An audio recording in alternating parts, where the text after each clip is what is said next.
एक कोई राजा हा वो अपनी पूरी सेना लईए ना लड़ाई उपर जान लगा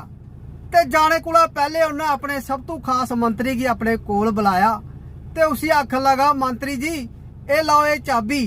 ये कल की मैं लड़ाई विच मरी या वापस नहीं आया ते तुसे ताला खोलिए मेरी रानी कन्ने ब्याह कर लाओ। मंत्री और आख्या महाराज ठीक है। राजा और अपनी सेना लईए निकलीए आए थोड़े का दूर गए ते पिछे मुड़िया उन्हें दिखा ते कोई पिछे घोड़ा पर इन्नी स्पीटा करने वाला इन्नी स्पीटा करने तूड़ो तूड़ दी जेला कोल वो बंदा पुज्या ते राजे ने दिखा हुआ मंत्री जी सी चाबी दी थी। उन्हें आख्या मंत्री जी के गल की तुस दौड़े पे आवा दे। आख लगा महाराज तुस चाबी कोई गल ते दईए जंदरा कि खुला